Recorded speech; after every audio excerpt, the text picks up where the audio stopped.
Hey, this is Frankie from Prairie Home Crafts, and here is a bunch of stuff that I've made over the years. Now, I love being creative. For me, creativity is like an obsession, borderlining on an addiction that I and everyone around me has to deal with. Being creative is just something I have this overwhelming urge to be doing all the time. So, to satisfy that urge, I make stuff. The problem is, once people find out you can make stuff, this happens. Warning, the following is an actual text strand between my little sister-in-law Bug and me. These texts are captured in a screen recording straight from my phone. For dramatic effect, the voice of me will be played by me, and the voice of my little sister-in-law will also be played by me. Hi, best brother ever! I found this really cool shelf thing for my bathroom, but would prefer to make it instead of buy it. Is that something you could help me with at some point? Yeah, for sure. That would be an easy build. Sorry, I was in the basement working on my next video. Sweet! What's your next video? Do you want me to make it, or did you want to make it? I mean, I'd like to learn. But if it's easy for you to just do, that totally works. Birdhouse, plant pick / ornament. I can teach you. We could build this fairly quickly, I would think. Sweet.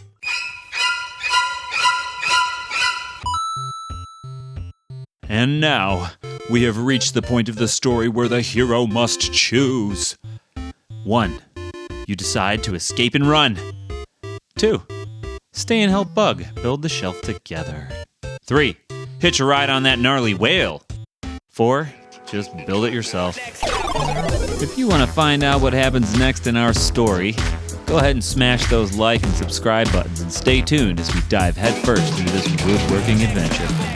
Okay, so I did some digging on the internet and found the website where she may have seen this. She had that picture and it was only $39.99, but for the small one on this website, it's about $50. The medium was $70, and the large version was $90.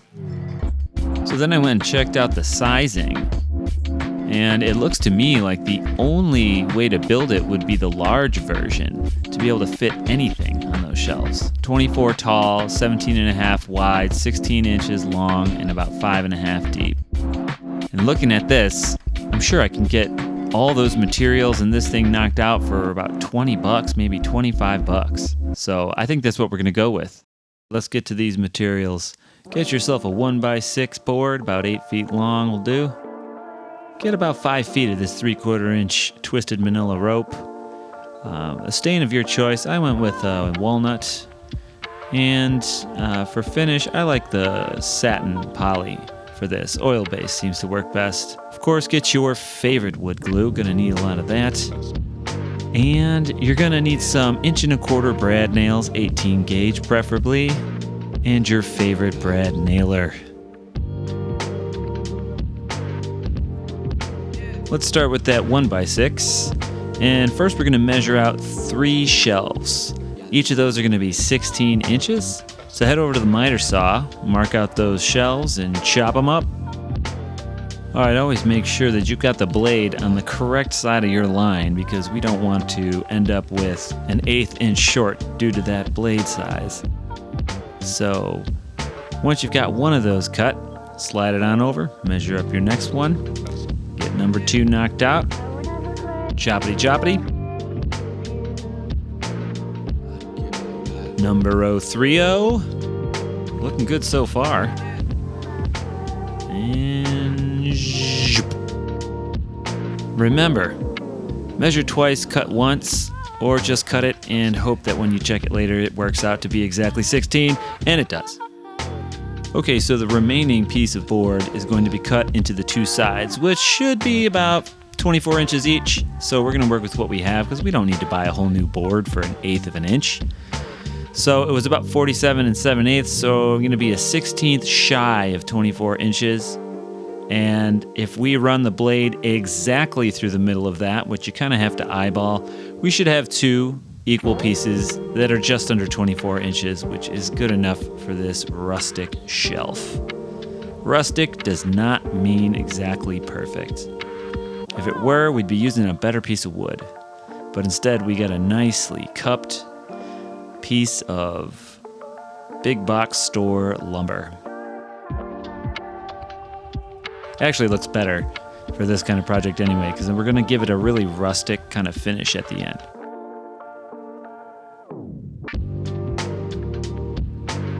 Okay, let's test this out and see if we can figure out a good spacing for these shelves. Let's give it the old toilet paper test. Put that in place and kind of measure what we think would be good based on that picture we were given at the start. 6 inches seems to be good for the bottom shelf. And that middle spaced shelf had a little bit more space. I don't know, a few more inches. 9 is good. And on the top, looks like it'll have an excess there. That'll be just fine. The next step is to measure and mark where our shelf boards are going to rest. We've got 2 that are going to float, and 1's going to be the bottom. So 6 3/4 inches up and about 16 1/2 should give us that 6-inch bottom shelf space and that 9-inch middle shelf space. So mark it out, draw a nice line, and that is where the bottom of each shelf board will rest. This is drawn on the inside of our sideboards. After this, we're going to make some marks on the outside of those boards, which will be where we're going to aim our brad nailer to nail through the board into our shelves. And that's what we're doing right here. So you can see I find where I'm going to have my shelf, and I go about 3/8 up from there, and I'm going to make a lighter line and put some X's on it so I know that's where I'm going to shoot my brad nails. And this is on the outside of our sides. You can notice there's some cupping here, but don't worry, we're going to handle that with some clamping and gluing. But first, let's get our brad nailer and our 1¼ 18 gauge brad nails. Grab yourself a toothbrush to clean your teeth with. Nah, that's for the excess glue. And your favorite wood glue. We're going to start with the bottom shelf, kind of get the shape going. I've got my 2 sides lined up. Put plenty of wood glue, but not too much to squish everywhere. And we are going to get that flush with the bottom. And there will be some cupping, but since we're on the bottom, we're going to bring up this bar clamp and make sure everything is flush on the sides and on the bottom, and get this clamped in place, and that will eliminate the cupping, as you can see here, as well as get some squeeze out. So on this, to save some time, get a wet rag, wipe that glue off, and on the inside corners, I like to use an old crusty toothbrush. Some people use straws, that works, but I find the toothbrush works fantastic. Now with the clamp on, shoot a brad nail or 2 right where the middle of your sides would be, so you don't have any blowout with those brad nails. And when I mean blowout, I mean the nail shoots out the side of the board. If that happens, don't try to pull it backwards, pull it all the way through. Now that we've got both sides brad nailed, we can remove the bar clamp. The cupping's gone. And then get the rest of the excess glue we missed, and then drive at least 1 more in the center where the clamp was resting.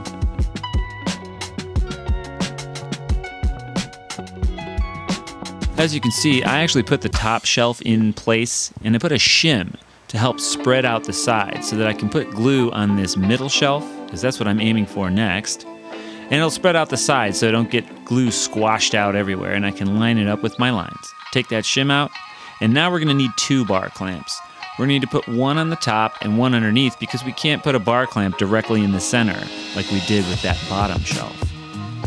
So once you get that in place, you get the other one, and this should be enough to eliminate that cupping. But this time we're going to drive some brad nails right in the middle. Get yourself a little rubber mallet to kind of tap things in place if you need to. Now it's hard to see this, but I did make those light lines with the X's so I can aim my brad nailer at those. If all's good, those nails should go right into the center of the shelf inside. That's what I made those lines for. I was thinking. Don't always do it, but it works out when I do. There you can see that X right there. And that's where you want to drive those brad nails.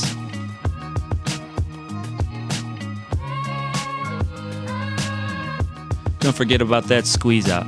Grab that toothbrush, scrape that stuff out. If you let it sit too long like I did, you're going to be scrubbing. But it works. And then get a wet cloth to get any of that excess so you don't have any weird artifacts from the glue when you go to actually put stain and poly on. And remove one clamp at a time now and get some brad nails up there to secure the rest of the shelf in place. And you'll find out that cupping is gone, and if you did everything accurately, that shelf will be right where you want it.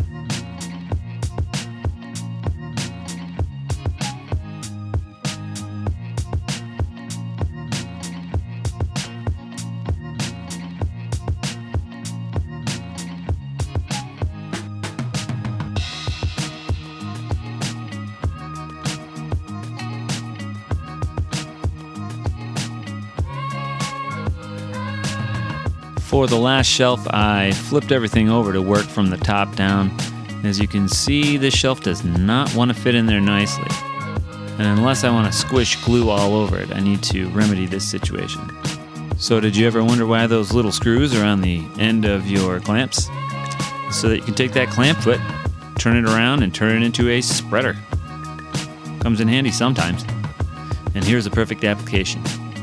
Obviously don't spread it too much or you're going to split your previous shelves right off the sides. But with just enough space, you'll have plenty of room to slide your last shelf right in there without making a big glue mess. Release the clamp, put it in place, then grab those two bar clamps and use them just as we did with the previous shelf to get it in place and remove the cupping from the two sides.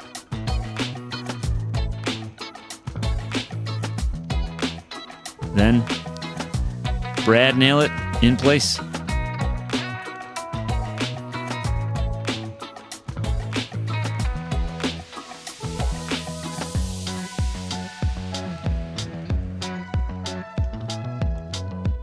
Remove each clamp one at a time to get brad nails up towards each side.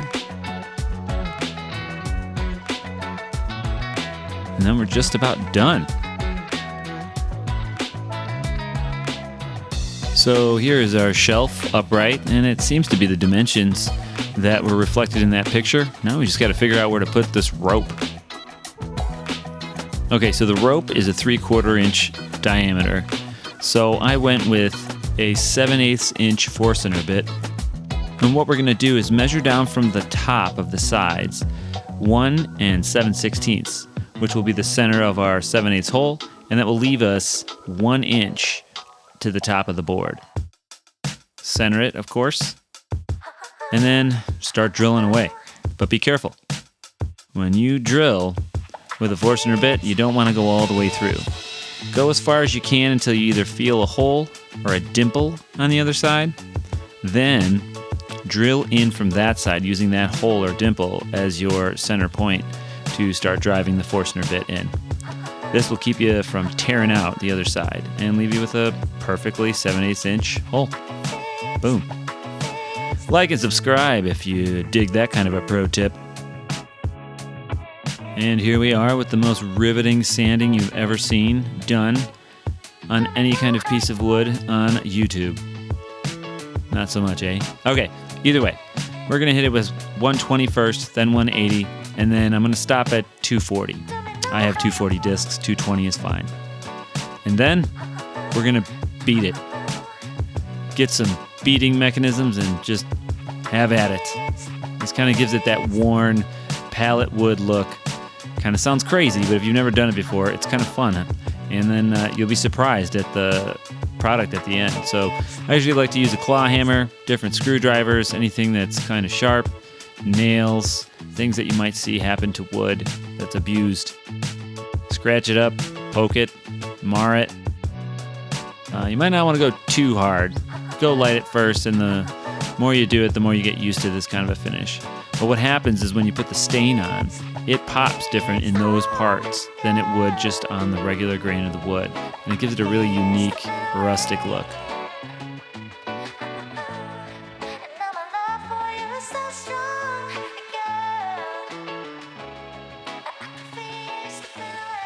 Okay, we're going to grab that sander again, and we're going to keep that 240 on there. And we've already beat up the wood pretty good, but I'm going to use this to kind of soften those corners, make them look like they might be a little junked up, and then soften the hard edges where I see fit. And you can be creative with this if you want. You kind of grind it into the wood, make it look a little beat up, or you can just smooth that out. Especially if you kind of chunked off some wood, you want to smooth that out with your sander. Then, of course, wipe all that dust off, grab your stain, and next up, let's start finishing.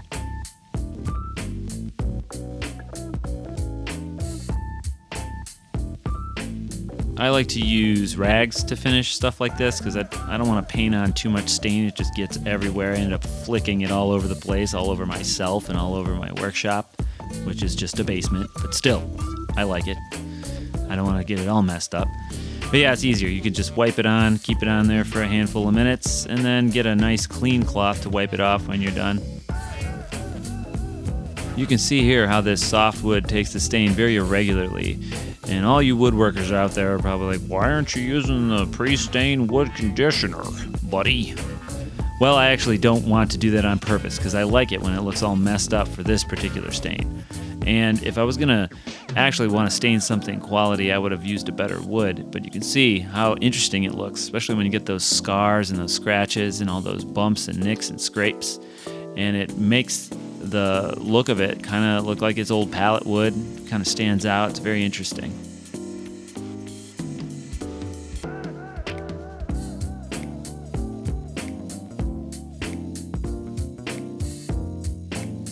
All right, to continue finishing this thing, we're going to put a clear satin on it. And to do that, we need a pipe, 2 hangers, a dust cloth, a stirring stick, a brush, and of course an opener. Get some gloves and a mask as well. All right, the pipe is to be put through those 2 holes and then through the 2 hangers that were hanging from a radiator pipe in the ceiling. Hey, whatever works. This way we can apply finish all the way around the entire piece all at once because it's going to take a few coats to knock this thing out and make it look really nice. So now, remember, this was only sanded to 240, and then we're going to put our first coat on. Make sure you don't over slop it and get all kinds of drips, but you definitely want to put enough on so that it all soaks into the wood. Take care to brush along with the grain, because if you do get some streaks or some lines, they will blend a little bit better, making it easier to hide. And then we're going to let that sit overnight. Okay, for our next step, we're going to hit it with that 320 grit sandpaper. I like to use a sanding block as well as a sanding sponge for this step. We're going to sand it down so it has a nice white powdery coated look to it, but we're not going to take the polyurethane coat number 1 completely off because we want to build up our coats of finish. This will smooth it out, and I like to use that sanding sponge for the corners. It's a lot better than the block, and it'll keep from weird scarring happening. I also use the sponge on the corners, sides, and edges to give it that nice 320 smoothness. Most people don't like using polyurethane finishes, and I can totally understand why, but with this process, you can get a pretty good result if you are careful. So here you can see what the sanding should look like. So you get this kind of a white powder coat look. And we're going to apply the finish over this for our second coat. So one of the main reasons people don't like to use polyurethane finishes is because all kinds of dust ends up in one of their coatings, leaving all kinds of dimples and scratches and things like that in an unsmooth finish. So the best thing I found is you gotta vacuum it off between coats, hit it with a microfiber cloth, and then hit it with a wet cloth, obviously clean. Let it dry, hang it back up, and you're ready for your next coat.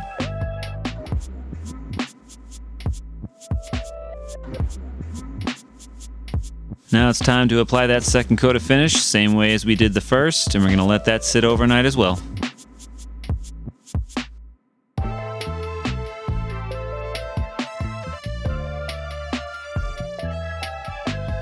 Guess what? More sanding. Just sand very lightly with a 400 grit sponge, clean it up, hang it up, and apply that last and final coat.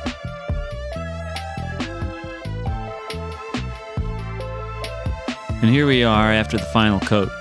You can see it actually turned out pretty nice. As I'm feeling through here, I noticed there might be a little bit of some artifacts that are sticking up, but there is a little trick to fixing that. So find yourself a paper bag, and any of those tiny little rough bits you feel, you can buff them out with the bag. It works nicely. If there's something really nasty in there, then you might need to sand down and do another coat. But other than that, this should work. Our last step is tying the rope. So we got to feed it through both sides first, and then do our best to get this thing knotted, which is not actually that easy. It's a huge rope. So in my grand wisdom, I figured I'd knot one end all the way at the edge of the rope, and then kind of eyeball what I thought she might like as far as length of hanging this thing, and then tie off the other end. If we needed to change it later, we'd have all the excess. I'm not going to cut any off, and we can adjust it. That seems good.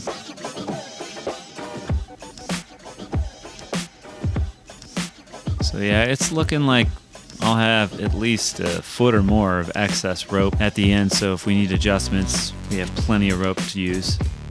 Made a mess. And now for a test. Before I give this shelf to my little sister-in-law Bug, I first had to make sure it actually hung, so I put it on a hook in my own bathroom. Success! And now for further testing, let's see if it can hold common bathroom items. So here are a bunch of things that you would definitely see in most bathrooms.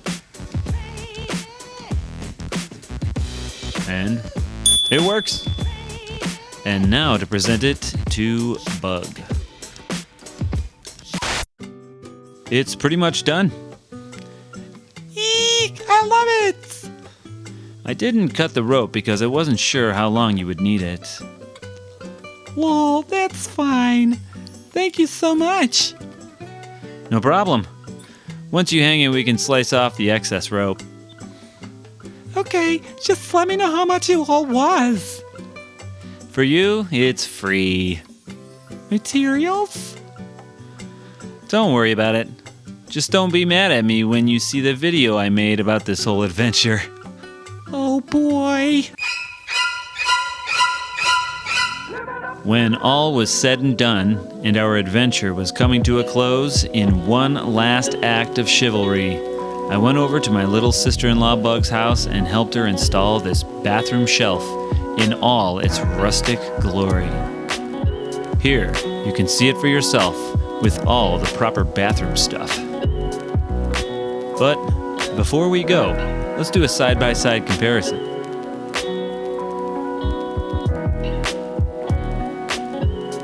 Yep, that's what I thought.